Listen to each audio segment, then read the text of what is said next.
नमस्कार दोस्तों। तो आज के सेशन में हमारा GS4 इथिक्स के जो कि दृष्टि IAS के क्लास नोट्स हैं उसको हम देखते हैं। ठीक है। पिछले कई सेशन हमारे ऑलरेडी अपलोड हो चुके हैं, उसको आप देखने के बाद ही इस सेशन को देखिएगा। और दूसरी बात कि विकास सर के 70 वीडियोज़ हैं, ठीक है, उसको आप देखेंगे तो इसके बाद अगर आप नोट्स पढ़ते हैं तो काफ़ी चीज़ें जो हैं जो चीज़ें कन्फ्यूजन है वो चीज़ें आपको समझ में आ जाएंगी। डायरेक्टली आप नोट्स को पढ़ते हैं तो हो सकता है कि पहली बार में थोड़ा सा कम समझ में आए। ठीक है। दूसरी चीज़ ये है कि नोट्स भी आपको प्रोवाइड करा दिए जाएंगे, थोड़ा सा वेट कीजिए। ठीक है, मैं लिंक खुद ही दे दूंगा, बाकी आप तैयारी करते रहिएगा। इथिक्स के साथ साथ में हम GS के चारों पेपर के जो नोट्स हैं, क्लास नोट्स हैं, उसको हम यहाँ पे इस क्लास के माध्यम से कंटिन्यू रखेंगे। तो पिछली क्लास में हमारा जो है कहाँ से एंडिंग हुआ, तो वहीं के आगे हम यहाँ पे स्टार्ट करते हैं। चारवाक दर्शन के नैतिक विचार को हमने एंड किया था और उसी के आगे हम यहाँ पे देखेंगे। जबकि इससे पहले हमने गीता, ठीक है, भगवत गीता के बारे में, इससे पहले जो है चारवाक दर्शन, ठीक है, तमाम प्रकार की चीज़ें हमने देख लिया था।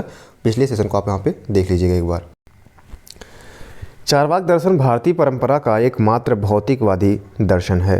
लोक में प्रसिद्ध होने के कारण इसे लोकायत दर्शन और बृहस्पति द्वारा प्रतिपादित होने के कारण बृहस्पत्य दर्शन कहा जाता है। चारवाकों के दर्शन ग्रंथ उपलब्ध नहीं हैं। उनके दर्शन को केवल अन्य दार्शनिकों द्वारा की गई आलोचनाओं के आधार पर निर्मित करने का प्रयास किया जाता है। वहीं चारवाक शब्द चारु तथा वाक से मिलकर बना है। चारु शब्द का अर्थ है सुंदर और वाक शब्द का अर्थ है बातें, यानी सुंदर बातें। इस तरह चारवाक शब्द का अर्थ हुआ सुंदर बातें। परंतु आलोचकों ने चारवाक शब्द की उत्पत्ति चर्व धातु से मानी है, जिसका अर्थ है चबाना। उनके अनुसार चारवाक दर्शन ऐसा दर्शन है जो पूरी नीति को ही चबा जाता है। चारवाक केवल प्रत्यक्ष ज्ञान को मानते हैं, अर्थात वे उसी को मानेंगे जो ज्ञानेंद्रियों से ज्ञात होता है। वहीं तत्व मीमांसा के स्तर पर चारवाक केवल इहलोक को स्वीकार करते हैं, परलोक को स्वीकार नहीं करते हैं, तथा परलोक, स्वर्ग, नरक, आत्मा, ईश्वर, पुनर्जन्म और अवतार आदि धारणाओं को खारिज कर देते हैं। बात करें नीति के स्तर पर, चारवाक सुखवादी हैं, सुख पर विश्वास रखते हैं और उन पर प्रारंभिक वैदिक दर्शन के प्रवृत्ति मार्ग का प्रभाव माना जा सकता है। वहीं चारवाकों को सुशिक्षित चारवाक तथा धूर्त चारवाक में बांटा जाता है। दोनों ही सुख को सर्वोच्च शुभ मानते हैं, परंतु सुशिक्षित चारवाक सुखों में गुणात्मक भिन्नता मानते हैं, जबकि धूर्त चारवाक सुखों में गुणात्मक भिन्नता को स्वीकार नहीं करते। वे सुखों में केवल मात्रात्मक भिन्नता का मानते हैं। बात करते हैं नैतिक विचार क्या होते हैं। चारवाक ने केवल एक पुरुषार्थ, काम को सर्वोच्च शुभ के रूप में स्वीकार किया है। कामेव एकः पुरुषार्थ, अर्थ को साधन के रूप में उपयोगी माना गया है, परंतु यह जीवन का लक्ष्य नहीं है और स्वतंत्र रूप से अर्थ का कोई महत्व नहीं है। धर्म चारवाकों ने मानसिक रोग तथा ब्राह्मणों का षड्यंत्र माना है। वहीं चारवाकों ने कर्मकांडों का भी जमकर विरोध किया। श्राद्ध के विषय में उनका मानना था कि श्राद्ध करना मरे घोड़े को घास खिलाने के बराबर है। जब नीचे की मंजिल पर रखा हुआ भोजन ऊपर की मंजिल तक भी नहीं पहुंच पाता तो स्वर्ग कैसे पहुंचेगा। बलि प्रथा का विरोध करते हुए चारवाकों ने कहा कि अगर बलि दिया हुआ पशु सीधे स्वर्ग जाता है तो ब्राह्मणों को चाहिए कि अपने माँ बाप की बलि दे ताकि वे सीधे स्वर्ग चले जाएं। चारवाकों ने मोक्ष को भी खारिज किया। चारवाकों का मानना था कि मृत्यु व्यक्ति के अस्तित्व का पूर्ण अंत है और मृत्यु के बाद कुछ भी नहीं होता। एक जगह तो चारवाकों ने मृत्यु को ही मोक्ष बता दिया है, मरणम एवं अपवर्गः।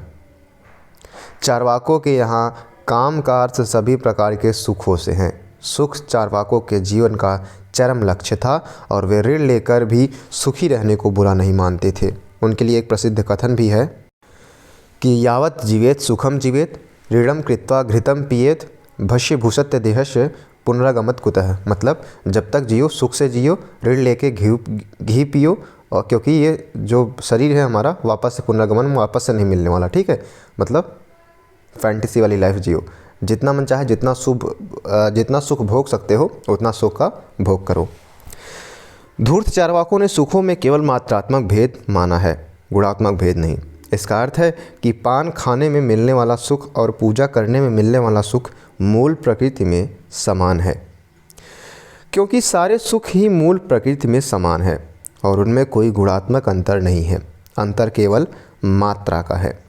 व्यक्ति को जिस सुख में ज़्यादा आनंद मिलता है उसे उसी सुख की प्राप्ति का प्रयास करना चाहिए। मदिरापान और यौन सुख जैसे सुख किसी भी तरह से निम्न कोटि के नहीं हैं। हालांकि सुशिक्षित चार्वाकों ने सुखों में गुणात्मक भेद को मान लिया। वात्स्यायन सबसे प्रसिद्ध सुशिक्षित चार्वाक थे। वही बात करें, चार्वाक के अनुसार तत्काल मिलने वाला सीमित सुख बाद में मिलने वाले बड़े से बड़े सुख से बेहतर है। मतलब तत्काल सुख की मांग करते हैं। अभी मिलने वाला निश्चित सुख बाद के अनिश्चित सुख से बेहतर है। सुख मिलने की प्रक्रिया में चाहे बहुत दुख आए, मगर उनसे घबराकर सुख को छोड़ देना मूर्खता है। इन बातों को चार्वाक के शब्दों में ही कहा जाए तो हाथ की एक चिड़िया झाड़ी के अंदर की दो चिड़ियों से बेहतर है। यदि आपके हाथ में एक चिड़िया है तो बेहतर है कि जो झाड़ी में अंदर दो चिड़ियों हैं, ठीक है। यानी जो आपके पास है वो अपना है, जो नहीं है वो अनिश्चित है, ठीक है। उस पर विश्वास मत कीजिए। तात्कालिक सुख की बात करते हैं। आज जो कबूतर हाथ में है वो बेहतर है, कल मोर मिलेगा, यह सोचकर उसे छोड़ना नहीं चाहिए। कांटे के भय से मछली को छोड़ देना मूर्खता है। पश्चिम से तुलना की जाए तो अरिस्टिपस का निकृष्ट स्वार्थमूलक सुखवाद चार्वाक दर्शन के सबसे निकट माना जाता है।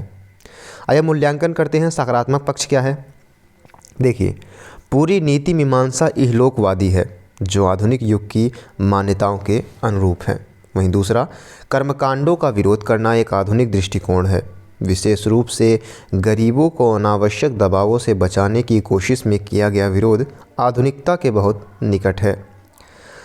अपनी मूल प्रकृति में यथार्थ के नज़दीक है। प्रायः माना ही गया है कि मनुष्य की सभी कोशिशें सुख प्राप्त करने की विभिन्न प्रयास हैं। वहीं नकारात्मकता देखा जाए चार्वाक दर्शन में तो समाज के प्रति उत्तरदायित्व का कोई भाव नहीं है, ठीक है। मतलब खुद के प्रति अहम इसमें जो है महत्व दिया गया है। सुख भोग पर अत्यधिक बल देने से व्यक्ति की संवेदनशीलता नष्ट हो जाती है। वह दूसरों के दुखों में चिंतित नहीं होता। उधार लेकर घी पीने जैसे सिद्धांत व्यक्ति को ऋण के दुष्चक्र में फंसा सकते हैं। इसके साथ ही नारीवादी दृष्टि से देखें तो यह नीति मीमांसा पुरुषों के पक्ष में है। नारी को इससे भोग्य वस्तु के रूप में देखा गया है। आइए बात करते हैं चार्वाक के नैतिक विचार, उनसे क्या सीखें और क्या नहीं सीखना चाहिए, ये चीज़ें यहाँ पे हम देखने का प्रयास करेंगे। देखिए, चार्वाक भारतीय समाज में एक बदनाम शब्द है। किसी के अनैतिक और अतिभोगी होने पर कटाक्ष करने के लिए उसे चार्वाक कहे जाने का चलन है। चार्वाकों का एक कथन है जिसका प्रयोग प्रायः मजाक के तौर पर किया जाता है। यह है कि घी पियो चाहे उधार लेकर ही पीना पड़े। चार्वाक ने कहा है, चार्वाक में कहा गया है, ठीक है। इस तरीके से सच यह है कि चार्वाक दर्शन के बारे में हमारा समाज प्रायः पूर्वाग्रहों से ग्रस्त होकर सोचता रहा है।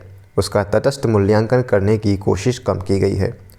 वहीं व्यापक नज़रिए से देखें तो जहां कुछ प्रसंगों में चार्वाक के नैतिक सिद्धांतों को अपनाना एकदम अनुचित प्रतीत होता है, वहीं उसके कुछ ऐसे विचार भी हैं जो आज के समय में अत्यंत प्रासंगिक दिखाई पड़ते हैं। गौरतलब है कि चार्वाक किसी व्यक्ति विशेष का नाम न होकर एक दार्शनिक संप्रदाय का नाम है। इस संप्रदाय को चार्वाक क्यों कहा जाता है, इस पर विवाद है, ठीक है। यानी चार्वाक किसी व्यक्ति का नाम नहीं है, ये क्या है, एक विचारधारा है, ठीक है। यह एक दार्शनिक संप्रदाय का नाम है। कुछ व्याख्याकार मानते हैं कि ये लोग जनता को प्रिय लगने वाली बातें कहा करते थे, इसलिए चारु और वाक शब्दों को मिलाकर इन्हें चार्वाक कहा गया। शायद इसी लोकप्रियता के कारण इनके दर्शन को लोकायतन दर्शन भी कहा जाता है। कुछ दूसरे व्याख्याकार दावा करते हैं कि चार्वाक नाम का एक व्यक्ति बृहस्पति ऋषि का शिष्य था। सबसे पहले उसे ने महर्षि बृहस्पति से यह दर्शन सीखा था और बाद में उसके असंख्य अनुयायी बन गए जो उसकी परंपरा में होने के कारण चार्वाक कहलाए। इस व्याख्या के समर्थक चार्वाक दर्शन को बाह्य अस्पत्य दर्शन भी कहते हैं। तीसरी व्याख्या यह है कि चार्वाक शब्द चर्व धातु से बना है जिसका अर्थ होता है चबाना। इस व्याख्या के अनुसार चार्वाक लोग इतने अनैतिक थे कि वे नैतिक सिद्धांतों को चबा जाना चाहते थे। उनकी इसी मनोवृत्ति पर कटाक्ष करने के लिए उन्हें चार्वाक नाम दिया गया। सच पूछे तो कोई नहीं जानता कि इनमें से सही व्याख्या कौन सी है। एक समस्या यह भी है कि हमारे पास चारवाकों द्वारा लिखा गया कोई मूल ग्रंथ उपलब्ध नहीं है। माना जाता है कि ब्राह्मण परंपरा ने चारवाकों के मूल ग्रंथों को नष्ट कर दिया, क्योंकि उनमें ब्राह्मणों के रीति रिवाजों और धार्मिक विश्वासों पर बेहद कठोर तथा निरुत्तर कर देने वाले कटाक्ष किए गए थे। आज हमें चारवाकों के बारे में जो कुछ भी जानते हैं उसका स्रोत बाकी दार्शनिकों द्वारा की गई आलोचनाएं ही है। बहुत संभव है कि विरोधियों ने उनकी आलोचना करते समय उनके मूल तर्कों को विकृत रूप में पेश किया हो या कुछ अकाट्य तर्कों को छोड़ ही दिया हो। यह भी असंभव नहीं है कि चारवाकों द्वारा किसी खास संदर्भ में कही गई बात को संदर्भ से काट कर पेश किया गया हो, जिससे वह बात अत्यंत अनैतिक प्रतीत होने लगती हो। मतलब हो सकता है कि जो चारवाक विचारधारा थी, अब उसके अनुयायी जो है बात करते हैं, तो वो क्या होता है कि इसका एक एग्जांपल दिया जाता है कि मान लीजिए कि एक क्लास में 10 बेंचेस हैं, ठीक है। 10 बेंचेस में आपने किसी एक व्यक्ति को कुछ शब्द बोला और वो लास्ट तक क्या करना है कि एक दूसरे के कान में बोलते हुए लास्ट तक पहुंचाना है। तो यहाँ पे पाया गया, एक सर्वे किया गया और उसमें पाया गया कि जो पहले बच्चे को बोला गया था, जो जितना वाक्य, वो लास्ट तक बच्चे पहुँचते पहुँचते एकदम विकृत हो चुका था, एकदम अलग हो चुका था। तो वही चीज़ें यहाँ पे कटाक्ष समझाने का प्रयास किया गया है। बहरहाल ये सारी संभावनाएं सिर्फ संभावनाएं हैं, इनमें से किसी के भी पक्ष में हमारे पास ठोस प्रमाण नहीं है। पर संभावनाओं को देखते हुए हमारी यह जिम्मेदारी तो बनती ही है कि चारवाक का मूल्यांकन करते हुए अपने पूर्वाग्रहों से यथासंभव तटस्थ रहें। बात करते हैं चारवाक के महत्वपूर्ण नैतिक सिद्धांतों की। तो चारवाकों की नीति मीमांसा जिस मूल सिद्धांत को आधार मानकर चली है वह है सुखवाद, अर्थात हीडोनिज्म। सुखवाद का सरल अर्थ है कि सुखों की प्राप्ति करना ही नैतिक कर्म है। हमारे जो कार्य सुख प्रदाय करते हैं वे नैतिक है और जो दुख प्रदान करने वाले कार्य हैं उन्हें अनैतिक कहा गया है। भारतीय दर्शन के 9 संप्रदायों में चारवाक अकेला है जो डंके की चोट पर सुखवाद के पक्ष में खड़ा है। शेष लगभग सभी संप्रदाय लौकिक सुखों को निंदा के भाव से देखते हैं और उन्हें अवांछनीय घोषित करते हैं। प्रायः भारतीय नीति मीमांसा में 4 पुरुषार्थों यानी धर्म, अर्थ, काम और मोक्ष का अत्यधिक महत्व रहा है। अधिकांश दार्शनिकों ने जीवन के लक्ष्यों की व्याख्या इन्हीं के इर्द गिर्द की है, पर चारवाक ने वैदिक परंपरा के इन 4 पुरुषार्थों में से सिर्फ काम अर्थात सुख को ही स्वीकार किया है। उनकी घोषणा है कि इवैका पुरुषार्थ है। वे साफ कहते हैं कि जब तक जियो सुख से जियो, उधार लेकर घी पियो। एक बार देह के भस्म हो जाने के बाद कोई वापस लौट कर नहीं आता। यावत् जीवेत सुखम जीवेत, ऋणम घृत्वा घृतम पिबेत, भस्मीभूतस्य देहस्य पुनः आगमनम कृतः। चारवाकों ने सुख भोग के संबंध में कुछ स्पष्ट सिद्धांत भी बताए हैं। उनका पहला सिद्धांत है कि भविष्य के अनिश्चित सुख की बजाय वर्तमान के निश्चित सुख का भोग किया जाना चाहिए। इसी संबंध में उनका प्रसिद्ध कथन है, वर्मध्य कपोतः न शवो मयूरः, अर्थात आज जो कबूतर हाथ में आया है उसका ही भोजन करो, इस कल्पना में उसे मत छोड़ो कि कल मोर मिलेगा। दूसरा सिद्धांत है कि कोई भी सुख पूर्णतः शुद्ध नहीं होता, उसमें किसी न किसी मात्रा में दुख भी शामिल होता है, किंतु उस छोटे छोटे दुखों से डरकर सुख की कामना को छोड़ देना निरर्थक है। व्यक्ति को चाहिए कि दुख वाला हिस्सा हटाकर सुख का भोग करें। उन्होंने उदाहरण के लिए मछली खाना इसलिए बंद नहीं कर देना चाहिए कि उसे खाते समय गले में कांटा चुभता है। तीसरा सिद्धांत है कि सभी सुख जो है वो समान कोटि के हैं। जिस सुख में अधिक तीव्रता महसूस हो व्यक्ति को वही सुख हासिल करने की चेष्टा करनी चाहिए। उनके कई उदाहरणों से मद्यपान और रमणी आलिंगन के सुखों को अत्यंत काम्य बताया गया है। एक स्थान पर तो वे कहते हैं कि पीत्वा पीत्वा पुनः पीत्वा यावत पतति भूतले, अर्थात पियो पियो और तब तक पियो जब तक कि ज़मीन पर गिर न पड़ो। वही बात करें शेष तीनों पुरुषार्थों को चारवाकों ने प्रायः कोई महत्व नहीं दिया है। अगर थोड़ा बहुत महत्व दिया है तो केवल अर्थ अर्थात धन को, क्योंकि वह काम अर्थात सुखों की उपलब्धि के लिए साधन के तौर पर जरूरी है। वहीं चारवाकों की नज़र में धन को एकत्रित करना बेवकूफ़ी है। समझदारी यह है कि व्यक्ति जितना भी धन कमाए उससे सुख भोग करे। धर्म को तो चारवाकों ने मनोरोग बताया है। अर्थात धार्मिक कर्मकांड करने वाले को जबरदस्त उपहास किया है। उदाहरण के लिए वह कहते हैं कि श्राद्ध करना मरे घोड़े को घास खिलाने के समान है।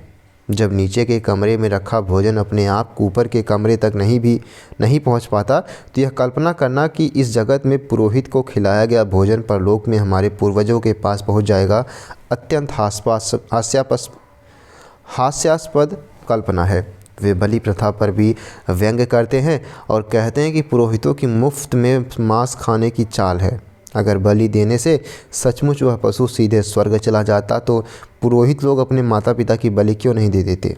मोक्ष को भी चारवाकों ने खारिज किया है और वे भौतिकवाद अर्थात मटेरियलिज्म में विश्वास रखने के कारण किसी भी पारलौकिक सत्ता को स्वीकार नहीं करते। उनके लिए ईश्वर, आत्मा, पुनर्जन्म, स्वर्ग, नरक और मोक्ष जैसे शब्द निरर्थक हैं। उनका दावा है कि आत्मा नामक कोई वस्तु नहीं होती और मृत्यु के बाद व्यक्ति का अस्तित्व पूरी तरह समाप्त हो जाता है। उन्होंने व्यंग्य में कहा भी है कि मृत्यु के अलावा कोई मोक्ष नहीं है, अर्थात मरणम एवं अपवर्ग। चारवाक नीति के एक सकारात्मक पहलुओं को देखा जाए तो चारवाक नैतिकता की पहली अच्छी बात यह है कि यह पूरी तरह इहलोकवाद अर्थात दिस वर्ल्ड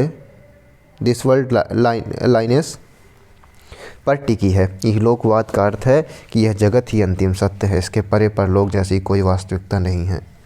वहीं नैतिकता के संदर्भ में इसका अर्थ है कि हमें अपने नैतिक सिद्धांतों का निर्धारण सिर्फ इसी लोक तथा लौकिक जीवन के आधार पर करना चाहिए। उसके लिए किसी अलौकिक या पारलौकिक संदर्भ को आधार नहीं बनाना चाहिए। सरल भाषा में कहे तो हमें किसी कार्य को नैतिक आधार पर मानना चाहिए कि वह इस जगत के संदर्भ में सही है। जैसे ईमानदारी एक अच्छा मूल्य है क्योंकि इससे लोगों को एक दूसरे पर विश्वास बना रहता है और उन्हें गैर जरूरी तनावों से मुक्ति मिलती है, तो समाज के सुख में वृद्धि करने के कारण यह मूल्य नैतिक है। इसके विपरीत अगर हम कहें कि ईमानदार होना जरूरी है क्योंकि ऐसा न होने पर ईश्वर हमें दंड देगा, तो इसका अर्थ है कि हमने अपने नैतिक सिद्धांत की स्थापना के लिए एक परलौकिक संदर्भ को आधार बनाया है, जो कि गलत बात है। चारवाक में यह सही है कि नैतिक नियमों में परलोकवाद का स्पर्श होने से उसमें मजबूती बढ़ जाती है, किंतु यह भी उतना ही सच है कि ऐसी नैतिकता मूलतः कुछ अंधविश्वासों पर टिकी होती है। सच कहे तो हम में से कोई नहीं जानता कि ईश्वर है या नहीं। हम सब सिर्फ अपनी आस्था या अनास्था के अनुसार दावे ठोकते हैं। अगर ईश्वर नहीं है तो उसके नाम पर बनाया गया दबाव कैसे नैतिक माना जा सकता है। अगर ईश्वर है तो भी यह कैसे पता चलेगा कि वह किस कार्य को नैतिक मानता है और किसे अनैतिक। अगर ईश्वर की इच्छा के बिना पत्ता भी नहीं हिल सकता तो प्रश्न है कि किसी व्यक्ति के मन में अनैतिक कार्य करने की इच्छा पैदा ही क्यों होती है। ईश्वर उस इच्छा को पैदा होने से पहले ही क्यों नहीं रोक लेता, या उसे क्रिया में रूपांतरित होने के पहले ही क्यों नहीं रोक लेता। ये प्रश्न ऐसे हैं जो परलोकवादी नैतिक सिद्धांतों के लिए कठिन चुनौती खड़ी कर देते हैं। वहीं यह भी नहीं भूलना चाहिए कि परलोकवादी नैतिक सिद्धांतों को स्वीकार करते ही हम अंधविश्वासों और रूढ़ियों की खाई में फिसलने लगते हैं। भारत के ग्रामीण निवासियों, विशेषतः किसानों की गरीबी का एक बड़ा कारण यह है कि उन्हें कई कर्मकांडों को पूरा करने के लिए बेतहाशा खर्च करना पड़ता है। कभी 13वीं या श्राद्ध के नाम पर, तो कभी किसी ग्रह नक्षत्र के प्रभाव को दूर करने के नाम पर, तो कभी गोदान के नाम पर। ठीक है, आप गोदान पढ़िएगा, समझ में आ जाएगा। गोदान मतलब होता है यहाँ पे गाय का दान, लेकिन गोदान जब पढ़िएगा प्रेमचंद जी का तो आपको समझ में आ जाएगा। ये सारे कर्मकांड जो गरीब परिवारों का आर्थिक स्थिति को चौपट कर देते हैं, परलौकिक विश्वासों पर ही आधारित है। इसलिए जब चारवाक धर्म को मनोरोग बताकर कर्मकांडों पर कठोर टिप्पणियां करते हैं, तो एक अर्थ में वे लाखों करोड़ों मासूमों को उस ठगी से भी बचा रहे होते हैं जो धर्म के नाम पर उनके साथ रात दिन होती है। वहीं चारवाक नीति का दूसरा सकारात्मक पहलू यह है कि वह मानव की सहजता का सम्मान करती है। भारत में 9 में से 8 दर्शन किसी न किसी रूप में सुख भोग की इच्छा को बंधन का कारण या परिणाम मानते हैं। उदाहरण के लिए बौद्ध दर्शन जगत और अद्वैत वेदांत ने भी मानव जीवन को बंधन की अवस्था के रूप में देखा है। ये सभी दर्शन मनुष्यों को सलाह देते हैं कि वे सांसारिक सुखों से यथासंभव दूरी बनाकर रखें। अधिकांश दर्शनों ने ब्रह्मचर्य के मूल की तरह प्रस्तुत किया गया, जिसका अर्थ है व्यक्ति के वो ऐन्द्रिक सुखों, विशेषतः यौन सुखों से दूर रहना चाहिए।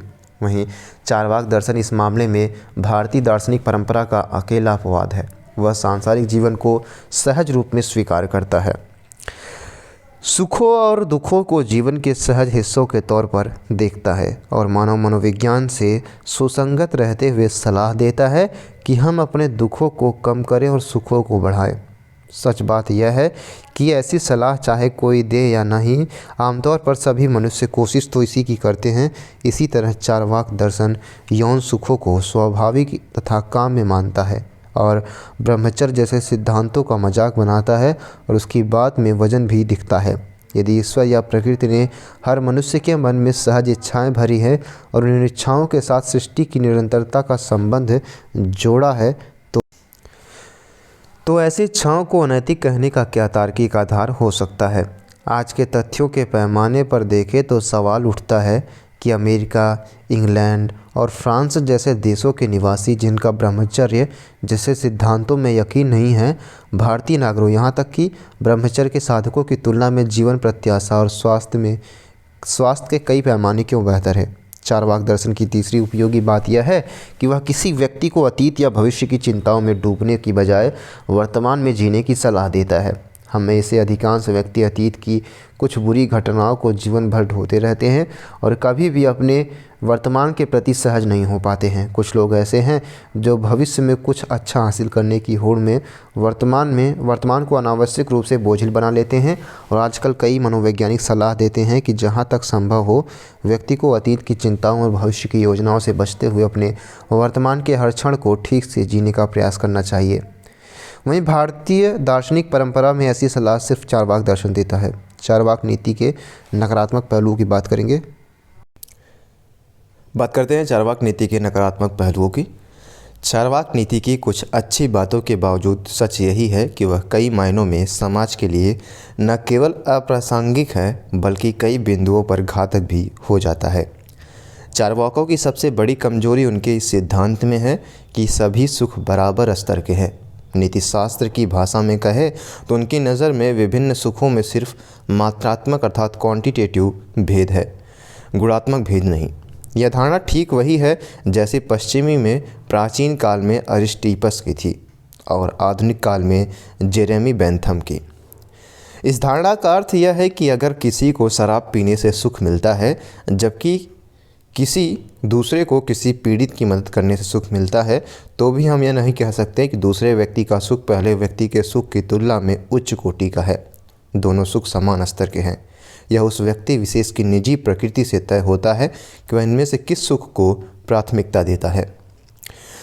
वहीं बात करें तो इस सिद्धांत को मानने के कारण चारवाकों के सुखवाद को निकृष्ट या स्थूल सुखवाद अर्थात ग्रॉस हीडोनिज्म कहा जाता है और उन्हें अरिस्टिपस तथा बेंथम के वर्ग में रखा जाता है। इस सिद्धांत को मानने का अर्थ यह हुआ कि हम अच्छे से अच्छे काम करने वाले और बुरे से बुरे काम करने वाले व्यक्ति में अंतर नहीं कर सकते। हो सकता है कि किसी को हिंसा करना पसंद हो जबकि किसी को घायलों की सेवा करना अच्छा लगता हो, पर चारवाकों के नज़रिए से हमें उन दोनों को एक ही स्तर पर रखना होगा। गौरतलब है कि आगे चलकर कुछ चारवाकों ने, जिन्हें सुशिक्षित चारवाक कहा जाता है, यह बात मान ली थी कि सुखों में सिर्फ मात्रात्मक भेद नहीं होता, गुणात्मक भेद भी होता है। यानी कुछ सुख दूसरे सुखों की तुलना में उत्कृष्ट कोटि के होते हैं। वात्स्यायन अर्थात कामसूत्र के रचनाकार जैसे चारवाक इसी कोटि में शामिल रहे हैं। ऐसे लोगों के सुखवाद को उत्कृष्ट सुखवाद अर्थात रिफाइंड हेडोनिज्म कहा जाता है। पश्चिम में जे स्मिल की इस विचारधारा के सबसे बड़े प्रतिनिधि माने जाते हैं। वही बात करें तो चारवाकों के नैतिक सिद्धांतों में दूसरी सबसे बड़ी कमी यह है कि वे सिर्फ व्यक्ति के सुखों की बात करते हैं, समाज के सुखों की नहीं। यह बात मोटे तौर पर सही है कि संसार का हर व्यक्ति अपने लिए अधिकतम सुख चाहता है, पर यह भी उतना ही सही है कि अगर सभी व्यक्ति बिना किसी नैतिक नियमन के अंधाधुंध तरीके से सुखों की होड़ में लग जाएं, तो उनके बीच आपस में ही इस संघर्ष हो जाएगा कि अधिकांश हिस्से में दुख आएगा अधिकांश के हिस्से में दुख आएगा। इसलिए माना जाता है कि वे सुख ज़्यादा ऊंचे हैं जिनमें व्यक्ति अपने साथ साथ समाज के आनंद को भी शामिल करता है। उदाहरण के लिए अगर बात की जाए तो मान लीजिए कि भगत सिंह और मदर तेरेसा जैसे लोग आत्म बलिदान में ही सुख महसूस करते थे, तो भी हमें मानना होगा कि उनका सुख ज़्यादा ऊंची कोटि का था, क्योंकि उनके सुखों की उपलब्धि में समाज का सुखी होना निहित था। इसकी तुलना में एक स्वार्थी व्यक्ति जो सिर्फ अपने लिए सुख जुटाता रहता है और समाज की परवाह नहीं करता, उसके सुख को निम्न कोटि का मानना ही होगा। इस मामले में बेंथम और मिल दोनों चार्वाकों से अलग राह पकड़ते हैं और उन्हीं सुखों को महत्व देते हैं जो संपूर्ण समाज के लिए हितकर है। चार्वाकों ने समाज के हित में त्याग करने जैसी कोई बात नहीं कही। ऐसी स्थिति में वे भी पश्चिमी दार्शनिक अरिस्टिपस की तरह स्वार्थमूलक सुखवाद अर्थात इगोइस्टिक हीडोनिज्म के वर्ग में आ बैठते हैं, जो बेंथम और मिल के सार्वभौमिक सुखवाद अर्थात यूनिवर्सलिस्टिक यूडोनिज्म की तुलना में निस्संदेह कमज़ोर प्रतीत होता है। वहीं चार्वाकों के नैतिक दर्शन की तीसरी कमी यह है कि वह अतिवाद के स्तर को छूता है। वैदिक परंपरा के सिद्धांतों का विरोध करते करते चार्वाक एक दूसरे छोर पर पहुंच जाते हैं और खुद भी एक तरह से रूढ़िवाद के शिकार हो जाते हैं। उदाहरण के लिए जब वे कहते हैं कि काम एकमात्र पुरुषार्थ है, तो वे काम को इतना महिमा मंडित कर देते हैं कि जैसे उसके अलावा जीवन में कुछ है ही नहीं। वहीं चार्वाकों को अतिवादी होने का दूसरा उदाहरण वहाँ दिखता है जहाँ वे सिर्फ वर्तमान में जीने की बात करते हैं। यह संभव नहीं है कि मनुष्य सिर्फ वर्तमान में जी सके।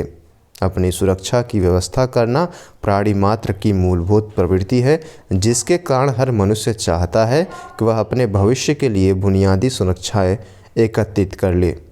सिर्फ वर्तमान में जीने की बात करना एक तरह से मनुष्य को उसके सहज मनोविज्ञान से काट देना है। आधुनिक अस्तित्ववादी दार्शनिक मार्टिन हाइडेगर ने तो यहाँ तक कहा है कि मनुष्य होने का अर्थ भविष्य में जी सकने की योग्यता से है। उनका दावा है कि संपूर्ण संसार में सिर्फ मनुष्य ही भविष्य की योजनाएं बना सकता है और उसकी संपूर्ण विकास यात्रा में यह योग्यता निर्धारक रही है। चार्वाक दार्शनिक मनुष्य की इस विशिष्टता को दुत्कारते हुए नजर आते हैं। उनके अतिवाद की तीसरा उदाहरण वहाँ दिखता है जहाँ वे इहलोक से परे हर सत्ता का आत्यंतिक विरोध करते हैं। उनका तर्क यह है कि जब हमें परलोक का प्रत्यक्ष अनुभव नहीं होता तो हम उसे क्यों स्वीकार करें। यह तर्क सही लगता है, पर यह पर्याप्त नहीं है। उदाहरण के तौर पर आज से 100 वर्ष पूर्व हमें अन्य आकाशगंगाओं का प्रत्यक्ष अनुभव नहीं होता था, क्योंकि हमारे पास ऐसे उपकरण नहीं थे। आज हम जानते हैं कि आकाशगंगाएं हैं। इसी आधार पर इस संभावना से भी इनकार नहीं किया जा सकता कि एक दिन ऐसा भी आए जब हमें इहलोक से परे कुछ होने का प्रमाण मिल जाए। परलोक का अनुभव नहीं होता से इतना ही सिद्ध होता है कि या तो परलोक नहीं है या फिर वह होकर भी हमारे अनुभव से परे है। चार्वाक इस दूसरी संभावना को नज़रअंदाज करते हैं। वे महान जर्मन दार्शनिक इमैनुअल कांट की तरह यह नहीं समझ पाते कि हम अपने सीमित ज्ञान के आधार पर न तो परलोक को साबित कर सकते हैं और न ही खारिज। वही निष्कर्ष के तौर पर देखा जाए तो हमारे सामने मूल प्रश्न यही है कि हम चार्वाकों से क्या सीखें और क्या नहीं। उनसे सीखने लायक पहली बात यह है कि व्यक्ति को तर्कों के आधार पर अपनी बात रखनी चाहिए। दूसरी बात यह है कि उसे परलोक पर ध्यान न देते हुए अपने सांसारिक जीवन को बेहतर बनाना चाहिए। हमें यह मनोवैज्ञानिक सच स्वीकार कर लेना चाहिए कि हर मनुष्य अधिक से अधिक सुखों की कामना करता है और हमें अपनी सुख कामना के प्रति सहज रहना चाहिए। उसे छिपाना या दुत्कारना नहीं चाहिए। जो बातें चार्वाक से नहीं सीखनी चाहिए उनमें सबसे पहली यह है कि हमें सारे सुखों को दूसरी बात यह है कि हमें चार्वाकों की तरह सिर्फ व्यक्तिगत सुखों तक सीमित नहीं हो जाना चाहिए। कोशिश करनी चाहिए कि हमारे कार्य हमारे साथ साथ समाज को भी सुखी बनाए। तीसरी बात यह है कि अगर वैदिक परंपरा या परलोकवादियों का अतिवाद और रूढ़िवाद बुरा है तो चार्वाकों का अतिवाद भी काम में नहीं है। बेहतर रास्ता वही है जो विरोधी पक्षों के बीच संतुलन साधने से निकलता है। अगले विचार के अंतर्गत हम देखेंगे बौद्ध दर्शन के नैतिक विचारों को हम यहाँ पे समझने का प्रयास करेंगे। ठीक है, आइए बात कर लेते हैं। 4 आर्य सत्य इसके अंतर्गत बताए गए हैं। बौद्ध दर्शन में 4 आर्य सत्यों पर आधारित है। ये 4 आर्य सत्य हैं। पहला, सर्वम दुखम दुखम अर्थात संसार में केवल दुखों की उपस्थिति है। दूसरा, दुखम समुदय अर्थात दुखों का कारण है। तीसरा, दुख निरोध अर्थात दुखों का निषेध किया जा सकता है। चौथा, दुख निरोध मार्ग अर्थात दुखों से मुक्ति का एक निश्चित मार्ग है। बात करें चारों आर्यों सत्य वैज्ञानिक क्रम में है। यह लक्षण से प्रारंभ होकर कारणों की पहचान तथा निदान तक की संपूर्ण प्रक्रिया है, और निदान सभी दुखों का होना है। इसलिए बुद्ध को महावैद्य कहा जाता है। सर्वम दुखम दुखम की बात करते हैं। सभी सुख भी दुखमय है, सभी और दुख है, यहाँ तक कि सुख की प्राप्ति के लिए, दुख सुख को बनाए रखने के लिए दुख, और जब सुख हाथ से निकल जाए तो दुख। इस प्रकार सुख 3 स्तरों पर दुखमय है। बुद्ध ने कहा, संसार में दुखियों ने जितने आंसू बहाए हैं उसका जल महासागरों के जल से भी अधिक है। बुद्ध ने तत्व मीमांसा के बहुत से प्रश्नों का उत्तर नहीं दिया। उन्होंने अव्याकृत कहा अर्थात व्याकरण की भाषा में इनका उत्तर नहीं दिया जा सकता। इसके पीछे दूसरा कारण यह भी था कि बुद्ध के अनुसार दर्शन या व्यक्ति का मूल उद्देश्य जगत में विद्यमान दुखों को दूर करना है, न कि व्यर्थ के प्रश्नों में उलझना। उनका कथन है, तीर से घायल व्यक्ति के प्रति हमारा कर्तव्य है कि हम उसका तीर निकालें, राहत दें, न कि यह पूछना कि तीर किसने मारा, क्यों मारा, कब मारा। कुछ लोग प्रथम आर्य सत्य के कारण बुद्ध को निराशावादी कहते हैं, परंतु यह धारणा गलत है, क्योंकि चारवाक को छोड़कर सभी दर्शनों ने जगत को दुखमय ही माना है। अंतर सिर्फ इतना है कि बुद्ध ने इसकी स्पष्ट घोषणा की है। सांख्य में भी कहा गया है कि जगत 3 प्रकार से दुखों से परिपूर्ण है, आध्यात्मिक, अधिदैविक और अधिभौतिक। वहीं जगत को दुखमय मानना प्रथम आर्य सत्य है। बाकी आर्य सत्यों में इस दुख के निदान की प्रक्रिया है। अंतिम रूप से बुद्ध आशावादी हैं, क्योंकि विचारों का अंत सुख के बिंदु पर करते हैं, और इस संदर्भ में डॉक्टर राधाकृष्णन का कथन है कि भारतीय दर्शन आरंभ में ही निराशावादी है, अंत में नहीं। अगला हमारा है दुख समुदय। दुख समुदय का अर्थ है दुख का उदय या दुख की उत्पत्ति का कारण। बुद्ध ने दुख के मूल कारण की खोज की है। बुद्ध ने दुख के उदय के 12 कारण बताए हैं, जिनमें द्वादशांग चक्र कहते हैं। एक कारण से दूसरे कारण उत्पन्न होता है, इसलिए इसे प्रतीत्य समुदयपाद भी कहा जाता है। दुख के पीछे सबसे मूल कारण जिसके प्रभाव से अन्य कारण क्रमशः उत्पन्न होते हैं, अविद्या को माना गया है। अगला है दुख निरोध। दुख निरोध का अर्थ है दुखों का निरोध संभव है। ठीक है, दुखों को रोका जा सकता है, और दुख निरोध का ही अर्थ है निर्वाण भी है, जिसका शाब्दिक अर्थ है अग्नि के ताप से नष्ट हो जाना। निर्वाण में सभी सुख नष्ट हो जाते हैं, और दुखों को रोकने की मूल तरीका अविद्या को नियंत्रित करना है। अगला है दुख निरोध मार्ग। दुख निरोध मार्ग के रूप में बुद्ध ने अष्टांगिक मार्ग प्रस्तुत किया है। स्वयं बुद्ध ने इसी मार्ग पर चलकर निर्वाण प्राप्त किया है। ये 8 मार्ग हैं। पहला है सम्यक दृष्टि, अर्थात 4 आर्य सत्यों का समुचित ज्ञान तथा सुख और दुख का सही स्वरूप समझने की शक्ति ही सम्यक दृष्टि है। क्या बताया कि 4 आर्य सत्यों का समुचित ज्ञान तथा सुख और दुख का सही स्वरूप समझने की शक्ति ही सम्यक दृष्टि है। सम्यक संकल्प, 4 आर्य सत्यों का पालन करने का निश्चय करना ही सम्यक संकल्प है। सम्यक वाक, सत्य एवं प्रिय वचनों का प्रयोग करना। सम्यक कर्मात, बुरे कर्मों अर्थात हिंसा, अस्तेय, चोरी तथा ऐन्द्रिक भोग का परित्याग करना। सम्यक आजीविका, ईमानदारी से जीविकोपार्जन करना। सम्यक व्यायाम, बुरे भावों को मन से निकाल देना और शुभ भावों को स्थापित करना। सम्यक स्मृति, यानी वस्तुओं के वास्तविक स्वरूप को समझना, अर्थात शरीर को शरीर और चेतना को चेतना समझना, इनमें किसी को मैं न समझना।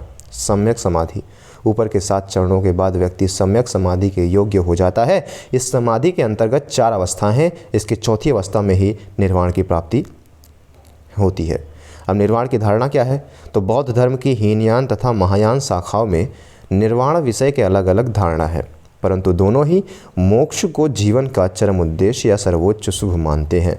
निर्वाण प्राप्ति के लिए दोनों का ही साधन अष्टांगिक मार्ग। वही बात करें तो हीनयान का निर्वाण की धारणा अभावात्मक है। निर्वाण का अर्थ है दुखों का अभाव। प्रथम आर्य सत्य के अनुसार सब कुछ दुखमय है। जब सब कुछ दुखमय है तो सुख कहाँ से आएगा? अर्थात व्यक्ति केवल दुखों को समाप्त कर सकता है, सुख है ही नहीं, इसलिए उसे प्राप्त भी नहीं किया जा सकता। अतः दुखों का अभाव ही निर्वाण है। इसलिए निर्वाण को आग का बुझ जाना माना गया है। मोक्ष चाहने वाला व्यक्ति अर्थात मुमुक्षु अष्टांगिक मार्ग पर चलते हुए समाधि के चरण में अहर्त हो जाता है।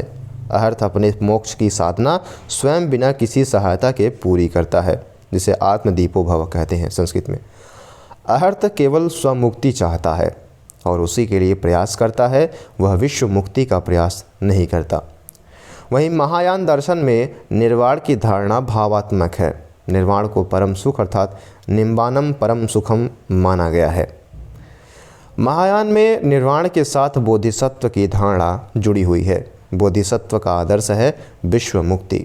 बोधिसत्व का मूल स्वभाव है महान करुणा से युक्त होना। बोधिसत्व चाहता है कि मोक्ष की अहर्ता प्राप्त करने के बावजूद वह तब तक मोक्ष प्राप्त न करे जब तक विश्व के प्रत्येक प्राणी को मोक्ष न मिल जाए।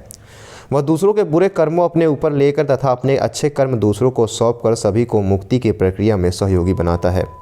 यह आदर्श सीमित रूप से गीता के अवतारवाद तथा ईसाइयत के ईसा मसीह से मिलता जुलता है।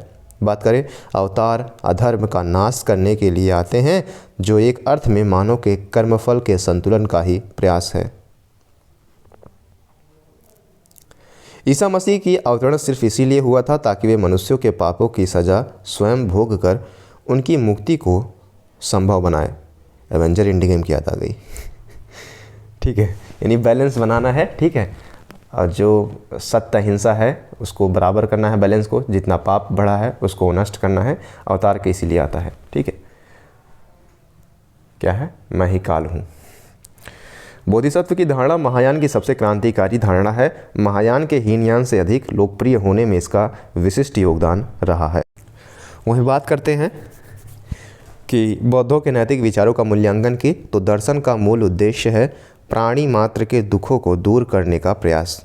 दूसरा, ईश्वर, आत्मा, स्वर्ग, नरक आदि का निषेध करके इहलोकवादी नीति मीमांसा का विकास। हालांकि पुनर्जन्म और निर्वाण का विचार कुछ मात्रा में परलोकवाद से जुड़ता है।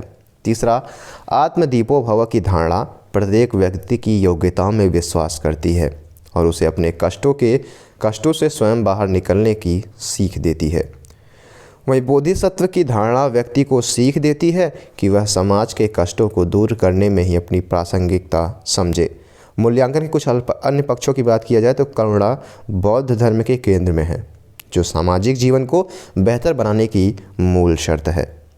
अहिंसा पर भी बल है, पर जैनियों की तुलना में यह आदर्श व्यवहारिक है। जैसे भोजन के लिए जीव हत्या गलत है, किंतु स्वाभाविक रूप से मृत पशु की मांस खाना अनुचित नहीं है। खेती करते हुए होने वाली हिंसा जो है क्षम्य है। ठीक है, ये हिंसा नहीं, छोटी क्षमता है, छोटी हिंसा है, इसको हिंसा नहीं माना जाएगा। अस्तेय तथा ब्रह्मचर्य जैसे मूल्यों पर भी बल दिया गया है। वर्ण व्यवस्था का विरोध करके समतामूलक समाज की स्थापना की बात कही गई है और बुद्ध नहीं चाहते थे कि महिलाएं संघ में प्रवेश करें, तब भी उन्होंने सीमित रूप से ऐसा होने दिया। एक अर्थ में यह विचार प्रगतिशील नहीं दिखता, किंतु तत्कालिक परिस्थितियों के संदर्भ में इसे प्रगतिशील माना जा सकता है। वहीं मूर्ति पूजा तथा आडंबरों का विरोध किया गया है। उनका कहना था कि अगर महिलाएं जो हैं मठ में आएंगी तो क्या हो जाएगा, पुरुषों का ध्यान भंग हो जाएगा। इस तरीके से उनका जो तर्क दिए थे। महात्मा बुद्ध के नैतिक विचार की बात करें तो उनसे क्या सीखे और क्या नहीं सीखना चाहिए, आइए उनसे बात करते हैं। देखिए, महात्मा बुद्ध भारतीय विरासत की अमूल्य धरोहर है।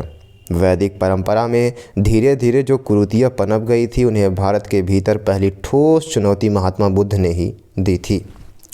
उन्होंने वैदिक परंपरा के कर्मकांडों पर कड़ी चोट की, किंतु वेदों और उपनिषदों में विद्यमान दार्शनिक सूक्ष्मताओं को किसी न किसी मात्रा में अपने दर्शन में स्थान दिया और इस प्रकार भारतीय सांस्कृतिक विरासत को एक बनाए ढर्रे में हटाकर उसमें नवाचार की गुंजाइश पैदा की।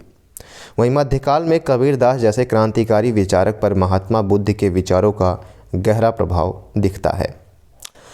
आधुनिक काल में डॉक्टर अंबेडकर ने 1956 में अपने मृत्यु के कुछ पहले बौद्ध धर्म अपना लिया था और तर्कों के आधार पर स्पष्ट किया था कि क्यों उन्हें महात्मा बुद्ध शेष धर्म प्रवर्तकों की तुलना में ज़्यादा लोकतांत्रिक नजर आते हैं। वहीं आधुनिक काल में राहुल सांकृत्यायन और बाबा नागार्जुन जैसे वामपंथी साहित्यकारों ने भी बुद्ध से प्रभावित होकर जीवन का लंबा समय बुद्ध को पढ़ने समझने में खर्च किया। इन सब बातों से इतना तो तय होता ही है कि बुद्ध अपनी मृत्यु के लगभग 2500 वर्षों बाद भी आज भी हमारे समाज के लिए प्रासंगिक बने हुए हैं। यूँ तो बुद्ध के दर्शन में ज्ञान मीमांसा और तत्व मीमांसा से जुड़े हुए सारे पहलू मौजूद हैं जो किसी व्यवस्थित दर्शन में होते हैं, किंतु अभी हमारा उद्देश्य सिर्फ यह देखना है कि नैतिकता के संबंध में उनके क्या विचार हैं। और सीधे शब्दों में कहें तो मुद्दा यह है कि हमें बुद्ध से क्या सीखना चाहिए, उनके किन विचारों को तिथि बाह्य या गलत मानकर नज़रअंदाज करना चाहिए। अब बात करते हैं सकारात्मक पहलुओं की। जहाँ तक बुद्ध के कुछ सीखने की बात है, उनका सबसे महत्वपूर्ण विचार है आत्मदीपो भव, यानी अपने दीपक स्वयं बनो। इसका अर्थ है व्यक्ति को अपने जीवन का उद्देश्य या किसी नैतिक अनैतिक प्रश्न का फैसला स्वयं करना चाहिए, किसी दूसरे का मुंह नहीं ताकना चाहिए। यह विचार इसलिए महत्वपूर्ण है क्योंकि यह ज्ञान और नैतिकता के क्षेत्र में एक छोटे से बुद्धिजीवी वर्ग की बपौती को चुनौती देकर हर व्यक्ति को उसमें प्रविष्ट होने का अवसर प्रदान करता है। इस विचार में निहित है कि बुद्ध हर व्यक्ति की क्षमताओं में विश्वास रखते हैं और यही विश्वास तो किसी भी लोकतंत्र के मूल में होता है। यह विचार आज बेहद प्रासंगिक है। हमारे विद्यालय जो हर बच्चे को ठीक ठोक पीट कर एक जैसा बना देते हैं कि एक कारखाने बन गए हैं। उन्हें यह समझना बेहद ज़रूरी है कि हर बच्चे का स्वधर्म या स्वभाव अलग होता है और उसे खुद ही अपना रास्ता चुनने का मौका दिया जाना चाहिए। इसका एक फ़ायदा यह भी है कि जब समाज का हर व्यक्ति स्वयं विचार करने लगता है तो किसी भी तरह के रूढ़िवाद और व्यक्ति पूजा के सामने गंभीर चुनौतियाँ खड़ी हो जाती हैं। ऐसा ही समाज में ज़्यादा से ज़्यादा नवाचार होते हैं क्योंकि हर व्यक्ति बिना किसी भय और रोक टोक के अपनी सृजनात्मकता का इजहार करता है। और मशहूर अंग्रेज विचारक जे.एस. मिल ने भी कहा है कि चाहे किसी व्यक्ति के विचार समाज के बाकी सभी व्यक्तियों के विचारों के विरोधी हों, तब भी उसे अपनी बात कहने का मौका ज़रूर दिया जाना चाहिए, क्योंकि नए विचार पहली बार इसी तरह सामने आते हैं। जो समाज नए विचारों का सम्मान नहीं करेगा वह कभी आगे नहीं बढ़ पाएगा। वॉल्टर वेजहार्ट ने भी कहा है कि अनुकरण की संस्कृति दुनिया के अधिकांश समाजों में है, किंतु स्वतंत्र चर्चा का वरदान कुछ ही समाजों को मिला है और आश्चर्य की बात नहीं है कि कुछ ही समाज विकास के रास्ते पर बढ़ पाए हैं जबकि बाकी नहीं। वहीं बुद्ध के नैतिक दृष्टिकोण का दूसरा प्रमुख विचार है मध्यम मार्ग के नाम से जाना जाता है। सूक्ष्म दार्शनिक स्तर पर तो इसका अर्थ कुछ भिन्न है, किंतु लोक नैतिकता के स्तर पर इसका अभिप्राय सिर्फ इतना है कि व्यक्ति को किसी भी प्रकार के अतिवादी व्यवहार से बचना चाहिए। जीवन का सार विरोधी अतिवादियों के बीच संतुलन की खोज करने में ही निहित है। उदाहरण के लिए व्यक्ति को न तो ऐन्द्रिक सुखों के पीछे इतना पागल हो जाना चाहिए कि रात दिन उसे उस सुखों के अलावा कुछ सूझे ही नहीं, और न ही ब्रह्मचर्य या संयम के नाम पर स्वाभाविक सुख कामनाओं से खुद को इस प्रकार काट लेना चाहिए कि जीवन बोझ लगने लगे। इस बिंदु पर वे चारवाकों के अंधे सुखवाद और जैनों के कठोर संयम मार्ग के बीच एक ऐसा रास्ता निकालते हैं जो तुलनात्मक रूप से व्यक्ति और समाज दोनों के लिए बेहतर है। ओशो रजनीश ने बुद्ध के मध्यम मार्ग की व्याख्या हिंसा और अहिंसा के उदाहरण से की है। वे रेखांकित करते हैं कि बुद्ध वैदिक कर्मकांडों में प्रचलित पशु हिंसा का विरोध तो करते हैं, किंतु अहिंसा की बात करते हुए उस दूसरे चरम को नहीं छूते जिसे जैन परंपरा ने छुआ, और अपने अनुयायियों को कृषि कार्य करने से भी मना कर दिया, क्योंकि कृषि करने के दौरान सूक्ष्म जीव जंतुओं की मृत्यु हो जाती है। बुद्ध इनके बीच का रास्ता निकालते हैं। वे पेट भरने के लिए किसी पशु को मारने का विरोध करते हैं, किंतु साथ ही कहते हैं अगर कोई पशु अपनी स्वाभाविक मृत्यु प्राप्त कर चुका है तो उसे खाना नैतिक नहीं है। यानी बुद्ध कहा जाए तो मध्यम मार्ग इन द सेंस की एक सामान्य व्यक्ति जो है इसको फॉलो कर सकता है, जबकि जैन धर्म में अगर आप प्रवेश कर रहे हैं तो वहाँ पे काफ़ी कठोरता दर्शाई गई है। ठीक है, तो उसी के बीच को यहाँ पे स्पष्ट करते हुए ओशो रजनीश ने इनको क्लियर किया है। मध्यम मार्ग का विचार आज भी उतना ही प्रासंगिक है जितना बुद्ध के समय में रहा होगा। आज जिस तरह से उपभोक्तावाद हमारे सामने तरह तरह की भोग आकांक्षाएं परोस रहा है, जिस तरह से मुक्त मीडिया हमारी इच्छाओं को भड़काने वाले दृश्य दिखा रहा है, स्वाभाविक है कि आज का मनुष्य भोग करने की इच्छाओं के मामले में इतिहास के किसी भी दौर के मनुष्य की तुलना में ज़्यादा भूखा आक्रामक है। स्वाभाविक है कि आज का मनुष्य भोग करने की इच्छाओं के मामले में इतिहास के किसी भी दौर के मनुष्य की तुलना में ज़्यादा भूखा और आक्रामक है। इच्छाओं के अनियंत्रित विस्फोट के इस चंचल दौर में बहुत ज़रूरी है कि व्यक्ति अपनी इंद्रियों का दास न बन जाए, बल्कि वह इंद्रियों को उत्कट लालसाओं और बुद्धि के नियंत्रण के बीच रास्ता निकालने की कोशिश करे। बुद्ध का तीसरी अच्छी बात यह है कि वे संवेदनशीलता के चरम स्तर को छूते हैं। संवेदनशीलता का अर्थ है कि दूसरों के दुखों को महसूस करने की क्षमता। आजकल का मनोविज्ञान जिसे समानुभूति अर्थात इम्पैथी कहता है, वह प्रायः वही है जिसे भारत में संवेदनशीलता कहा जाता है। संवेदनशीलता और करुणा ही वे भावनात्मक शक्तियां हैं जो समाज में नैतिकता और परोपकार की संभावनाएं पैदा करती हैं। बुद्ध इस मामले में अनूठे हैं। वे कहते हैं कि दुनिया में दुखी लोगों ने जितने आंसू बहाए हैं उनका जल संसार के सभी महासागरों के जल से भी अधिक है।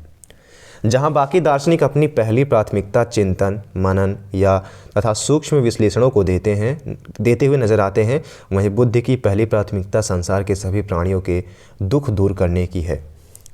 उनकी संवेदनशीलता का चरम स्तर वहां दिखता है जहां वे दूसरों के दुखों से तटस्थ रहकर बौद्धिक उछल कूद में लगे रहने वाले दार्शनिकों पर व्यंग करते हुए कहते हैं कि तीर से घायल व्यक्ति को देखकर हमारी पहली कोशिश यह होनी चाहिए कि हम उसका तीर निकालें, चिकित्सा करें, न कि उस बेचारे से तीर किसने मारा, क्यों मारा, कैसे मारा जैसे सैद्धांतिक प्रश्न पूछने में समय बर्बाद करें। बुद्ध के इसी नज़रिए को सर्वोच्च स्तर बोधिसत्व की धारणा में दिखता है। बोधिसत्व यानी वह मुक्त व्यक्ति जो दुनिया के एक एक दुखी व्यक्ति के दुख दूर होने तक चैन से नहीं बैठता और अपने अर्जित निर्वाण सुख को भी टालता रहता है। कहने की ज़रूरत नहीं है कि ऐसी संवेदनशीलता आज के समाज में तो और ज़्यादा ज़रूरी है। समाज में व्याप्त विषमताओं तथा सामाजिक वंचन को देखते हुए ऐसे असंख्य समाज सेवियों और प्रशासकों की ज़रूरत है जो दूसरों के दुख दूर करने में ही संतोष महसूस करें। यह गुण सीखने के लिए बुद्ध अच्छे रोल मॉडल साबित हो सकते हैं। बुद्ध के नैतिक विचारों में चौथी अच्छी बात यह है कि वे परलोकवादी की बजाय इहलोकवाद पर अधिक बल देते हैं। गौरतलब है कि बुद्ध के समय प्रचलित दर्शनों में चार्वाक के अलावा लगभग सभी दर्शन परलोक पर अधिक ध्यान दे रहे थे। उनके विचारों का सार यह था कि इहलोक मिथ्या है और परलोक ही वास्तविक सत्य है। उनके प्रभाव में आकर लोग इहलोक को नज़रअंदाज करके परलोक सुधारने में जुटे रहते थे और इससे निरर्थक कर्मकांडों तथा अनुष्ठानों को बढ़ावा मिलता था। बुद्ध ने जानबूझकर अधिकांश पारलौकिक धारणाओं को खारिज किया। उन्होंने न सिर्फ ईश्वर को सत्य माना, न ही अजर अमर आत्मा को। उनके दर्शन में निर्वाण तथा पुनर्जन्म की धारणाएं ही ऐसी है जो अलौकिकता के स्तर को छूती हैं। हालांकि उनमें भी उन्होंने पर्याप्त कोशिश की है कि परलोक की प्रेरणा हावी न हो। उनकी प्राथमिकता कोशिश यही रही है कि इसी जगत में रहते हुए यहाँ के दुख दूर किए जाएं। आज के समय में तो लगभग हर व्यक्ति अपने इहलोक को सुधारने को उत्सुक रहता है। परलोक की चिंता वह करता भी है तो प्रायः एक संदेह और अनमनेपन के भाव से। यही कारण है कि इस बिंदु पर भी बुद्ध हमारे लिए उपयोगी साबित होते हैं। बुद्ध के नैतिक विचारों का पांचवा प्रेरणादायी पक्ष है कि वे व्यक्ति को अहंकार से मुक्त होने की सलाह देते हैं। अहंकार का अर्थ है मैं की भावना। यह मैं ही संसार के अधिकांश झगड़ों की जड़ है। जिन लोगों के भीतर मैं बहुत हावी होता है वे प्रायः बाकी लोगों को अपने साथ लेकर नहीं चल पाते। उन्हें हर व्यक्ति में अपना प्रतिस्पर्धी या शत्रु ही नजर आता है, दोस्त या शुभचिंतक नहीं। बुद्ध ने इसे अहंकार को खारिज कर देने के लिए दर्शन के स्तर पर यह कल्पना की कि कोई व्यक्ति दरअसल स्थिर व्यक्तित्व के से युक्त होता ही नहीं। वे कहते हैं कि हर व्यक्ति हर क्षण बदलता रहता है, कि इन्हीं भी दो क्षणों में कोई एक व्यक्ति होता ही नहीं। इसलिए व्यक्तित्व पर अहंकार करना एकदम निरर्थक है। बुद्ध ने प्रसिद्ध अनुयायी नागार्जुन ने ऐसे ही तर्कों से अपने समय के शासक मिलिंद का हृदय परिवर्तन कहा था। आपको पता होगा कि हमारे शरीर में हर क्षण जो है हजारों कोशिकाएं नष्ट हो रही हैं और हजारों कोशिकाएं नई तैयार हो रही हैं। ठीक है, असंख्य कोशिकाएं। तो आप कैसे कह सकते हैं कि जो आप एक सेकंड पहले व्यक्ति थे आप वही व्यक्ति हैं जो एक सेकंड बाद जो है हजारों कोशिकाओं के बाद नया जन्म हुआ है। ठीक है, तो यहाँ पे बताया कि हर क्षण जो है व्यक्ति बदलता रहा है, उसका स्वभाव बदलता रहता है, उसके अंदर जो है शारीरिक या फिर कहा जाए कि एक जैविक रूप से प्रक्रिया होती है और वो बदलता रहता है। तो अहम की भावना जो है यहाँ पे अंत हो जाना चाहिए। तो इस चीज़ पर यहाँ पे फोकस किया गया है। इस संबंध में एक रोचक प्रश्न जानना अच्छा होगा कि कहते हैं कि एक बार एक दुखी आदमी ने बुद्ध से कहा, मैं खुशी हासिल करना चाहता हूँ, और पूछा इसके लिए मुझे क्या करना चाहिए। बुद्ध ने मुस्कुराते हुए कहा, एक तो मैं को छोड़ दो क्योंकि वह अहंकार है, और दूसरे हासिल करना चाहता हूँ को छोड़ दो क्योंकि वह लालसा है। इन दोनों को छोड़ दोगे तो मैं खुशी हासिल करना चाहता हूँ मैं से खुशी ही शेष बचेगी। खुशी को अर्जित नहीं करना है, वह पहले से ही तुम्हारे पास है। करना सिर्फ इतना है कि मैं और हासिल करना चाहता हूँ को चेतना से हटा दिया जाए। बुद्ध नीति की छठी विशेषता हृदय परिवर्तन के विश्वास से जुड़ती है। बुद्ध को इस बात पर गहरा विश्वास था कि हर व्यक्ति के भीतर अच्छा बनने की संभावनाएं होती हैं। ज़रूरी यह है कि उस पर विश्वास किया जाए और उसे समुचित परिस्थितियाँ प्रदान की जाए। महात्मा गांधी जब हृदय परिवर्तन की वकालत करते हैं तो कहीं न कहीं उनके मूल में बुद्ध का प्रभाव दिखता है, जिसे गांधी जी ने पूरी ईमानदारी से स्वीकार किया है। और वर्तमान समय में यह मुद्दा अत्यंत विवादास्पद है कि अपराधियों के प्रति समाज या राज्य का क्या बर्ताव होना चाहिए। महात्मा बुद्ध और गांधी सुधार के रास्ते की वकालत करते हैं, न कि बदला लेने या दूसरों को सबक सिखाने के सिद्धांत की। विकसित देशों में से अधिकांश अगर आज मृत्युदंड को समाप्त कर चुके हैं तो कहीं न कहीं उसके मूल में यही विश्वास है कि उपयुक्त परिस्थितियां देखकर बुरे से बुरे व्यक्ति का मन बदल जा सकता है। इस संबंध में अंगुलीमाल की कहानी बहुत प्रसिद्ध है, जिसका संबंध बुद्ध की इसी धारणा से है। कहते हैं कि अंगुलीमाल एक खतरनाक डाकू था जो 999 हत्याएं कर चुका था और अपने शिकारों की उंगलियां काटकर उसने अपनी माला पहना था। बुद्ध को इल्हाम या प्रत्यभिज्ञान अर्थात इंस्टीट्यूशंस हुआ कि वह अपना 1000वां शिकार अपनी माँ को बनाने वाला है, तो वे उसे इस पाप से बचाने के लिए खुद उसके पास पहुँच गए ताकि अंगुलीमाल उसे मारने का प्रयास करे, न कि अपनी माँ को। अब अंगुलीमाल को यही उचित प्रतीत हुआ कि जब एक और व्यक्ति सामने है तो अपनी माँ को क्यों मारूं। इस भाव से उसने बुद्ध की हत्या करने का निश्चय किया, किंतु कुछ ही देर बाद बातचीत में उसके मन पर इतना गहरा असर पड़ा कि उसने डाकू जीवन को छोड़कर बुद्ध मार्ग अपना लिया और बुद्ध के साथ संग में ही रहने लगा। यह प्रतीकात्मक कथा तथ्यात्मक स्तर पर सही है या गलत, यह महत्वपूर्ण नहीं है। महत्वपूर्ण यह है कि इस कथा के बहाने बुद्ध एक महान नैतिक विचार प्रस्तावित करते हैं कि बुरे से बुरा व्यक्ति को अच्छा जीवन जीने का मौका दिया जाना चाहिए। एक प्रसिद्ध कहावत भी है कि हर साधु का एक अतीत होता है और हर दुष्ट का एक भविष्य होता है। काफ़ी अच्छी लाइन है कि हर साधु का एक अतीत होता है और हर दुष्ट का क्या होता है, भविष्य होता है। वहीं अंगुलीमाल की कथा सुनकर इस कहावत का अर्थ समझना मुश्किल नहीं रह जाता। बुद्ध नीति की अंतिम प्रेरणादायी बात यह है कि इसमें परिवर्तनों के प्रति बेहद सकारात्मक रुझान दिखाई पड़ता है।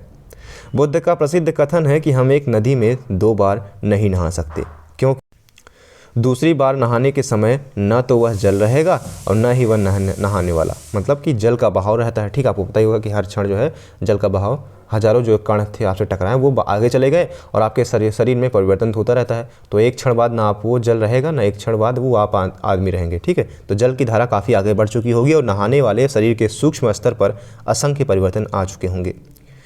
कई बौद्ध विचारक कहते हैं कि परिवर्तन के अलावा कुछ भी नित्य नहीं है।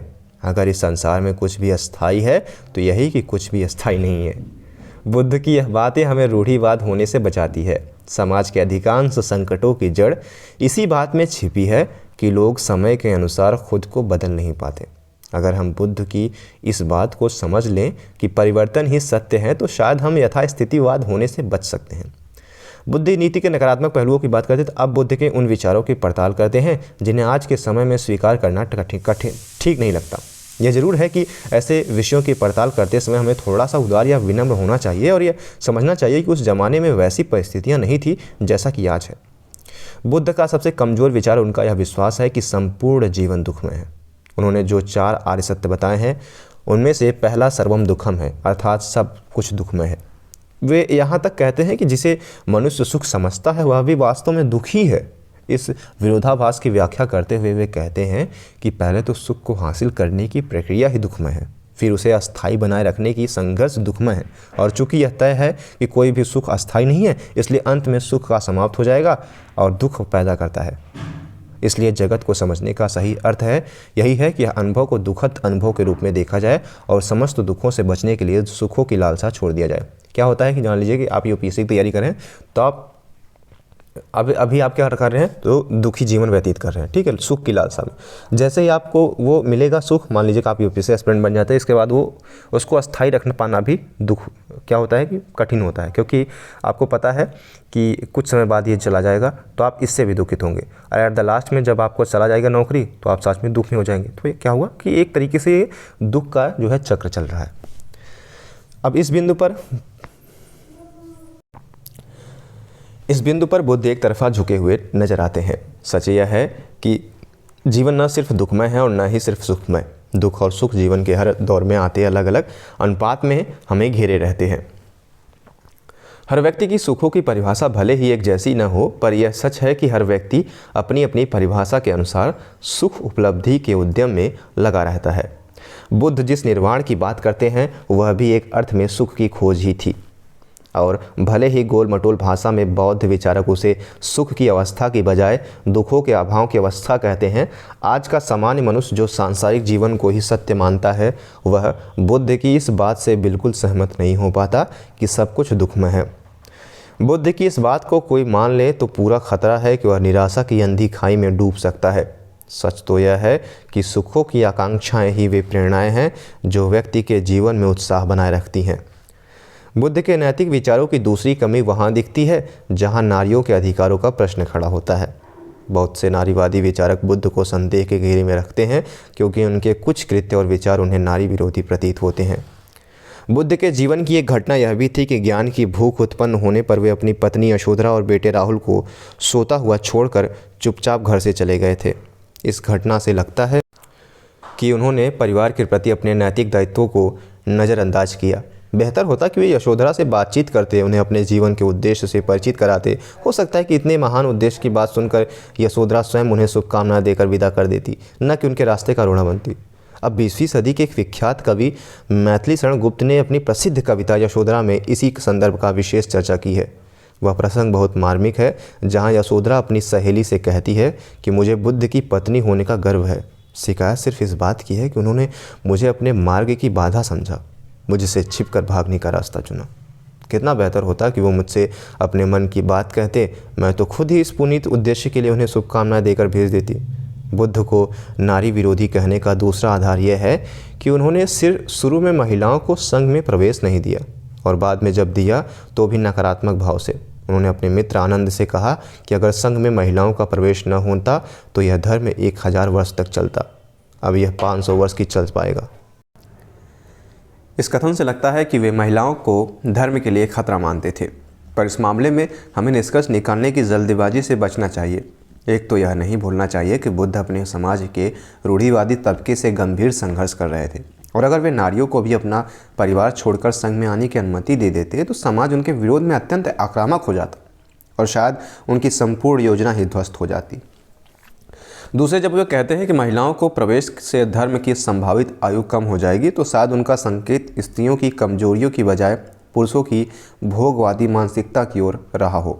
संभवतः उन्हें इस बात का एहसास रहा हो कि नारियों की उपस्थिति में पुरुष साधकों का खुद को संयमित रखना संभव हो जाएगा, और उनकी यही अनियंत्रित भोग लिप्सा धर्म को विनाश की ओर ले जाएगी। और इस बात का गवाह है, इतिहास इस बात का गवाह है कि बुद्ध के बाद बौद्ध धर्म, विशेषकर महायान बौद्ध धर्म, ऐसी ही विसंगतियों का शिकार हुआ है और बिगड़ते बिगड़ते चरम भोगवादी तांत्रिक परंपरा तक पहुंच गया है। निष्कर्ष के तौर पर देखा जाए तो कुल मिलाकर इस विचारक की तरह, हर विचारक की तरह बुद्ध कुछ बिंदुओं पर हमें आकर्षित करते हैं तो कुछ बिंदुओं पर नहीं कर पाते। विवेकशीलता का लक्षण यही है कि हम अपने काम की बातें चुन लें और जो अनुपयोगी हैं उन्हें छोड़ दें। बुद्ध से जो सीखा जाना चाहिए था वह यह है कि जीवन का सार संतुलन में है, उसे किसी भी अतिवादी के रास्ते पर ले जाना गलत है।